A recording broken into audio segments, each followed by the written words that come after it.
Well, for more on this, we're joined by Davina Litton from the charity Age UK. Davina, why should the over 60s get free bus passes? Well, we at Age UK and Age UK Walsall particularly feel it's vitally important for people to have access to free transport to ensure that they can still engage in the local communities, get out and about and not become socially isolated. And social isolation is a huge issue for people aged 65 plus, not able to get out and about. So taking away the bus pass is one more thing that could lead to social isolation further down the line. There are those, though, who will say it costs the public, and is it actually worth it? Again, we strongly believe it is worth it because the cost to the public purse later down the line could actually increase. I think you were saying that it's over 1.1 billion that is spent on bus passes nationally.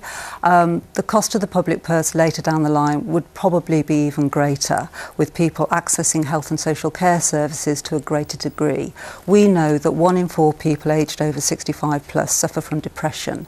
12% of those people actually cite that being due to social isolation. So it's a huge figure that has a huge cost to health and social care. I understand there's a bit of confusion over these bus passes. Who's actually entitled to one? Anyone aged over the age of 60, and anyone who has any concerns about that can call their local Age UK.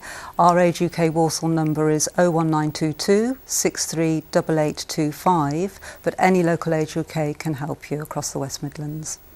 Now, we know the petition was handed into number 10 Downing Street today. What do you want the government to commit to specifically? I think we would like them to commit to keeping the bus pass as a free service to older people nationally. As I said, for people aged 50, 65 plus, etc., social isolation can have a huge impact on their mental and physical well-being. And actually we support the notion that to keep people independent in their own homes, which is part of the Health and Social Care Act at the moment in terms of the way services need to be transformed, is about keeping access to local community services, local charities, etc. Davina Litton, thank you very much for joining us. Thank you. 30 years ago today, Professor Sir Alec Jeffreys discovered DNA fingerprinting in a lab in Leicester. It was a discovery that was to transform both science and police work. To mark the anniversary, Sir Alec unveiled a portrait of himself in the building where he made the breakthrough. 3 decades on, he says he can still vividly remember the moment of his discovery. The new National Education Commissioner says the new system overseeing school standards would have helped with Trojan horse investigations in Birmingham. Frank Green visited the Q3 Academy in Birmingham alongside West Midlands Commissioner Pank Patel as their new role gets underway. The Commissioner said regional head teacher boards will know more about what's happening in schools. It could have made a difference, partly because of the position of the schools commissioner, the national role, that there would have been a person that people could have gone to. But more importantly, with the regional schools commissioners, there is now not only that person in position, but they have a head teacher board of up to 8 outstanding heads in their region, and therefore have access to much of the intelligence of what's happening in the locality.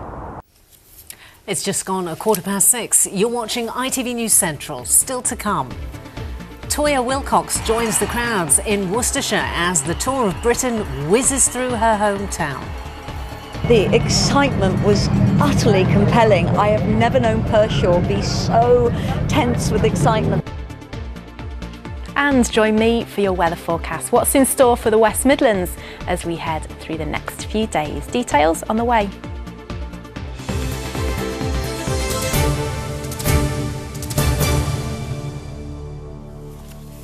All this week, we're showcasing the work of people who dedicate their lives to raising money for charity. They are the 4 nominees in our ITV Pride of Britain Fundraiser Awards. And today, we look at the work of Georgina Mosley. Her son Harry died at the age of 11 from a brain tumour.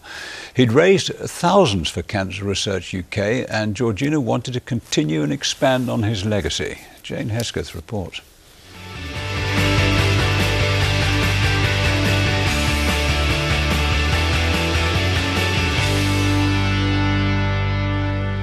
At Harry's shop in Yardley in Birmingham, Georgina is constantly reminded of her son and the huge amount of effort he put into trying to help others. He died at the age of 11 after a 4-year battle with brain cancer.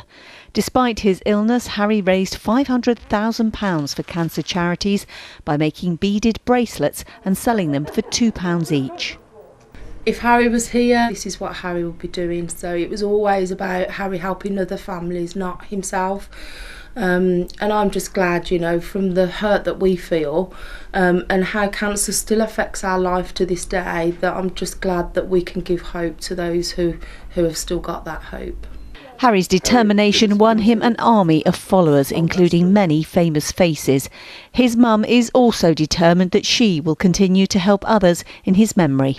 Harry's work is now in young offenders institutes. I go and talk to young offenders. We've got a school social enterprise.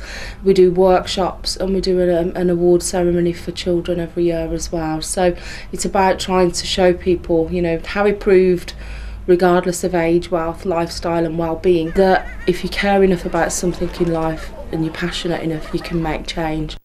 Over 1,500 children are diagnosed with cancer every year. A quarter of those are brain tumours. And while the search for better treatments and outcomes continues, it does rely on the support of charities like this to not only cure, but also to care about people living with brain cancer. She's helping people to cope with brain tumours. She's helping the carers of the loved ones with brain tumours to care for them, and she's also helping to cure the problem. So some of the funds are going into research and for equipment. When Georgina lost Harry, she could have let the fundraising go too, but she didn't. Like Harry, she too wants to make a difference. Jane Hesketh, ITV News.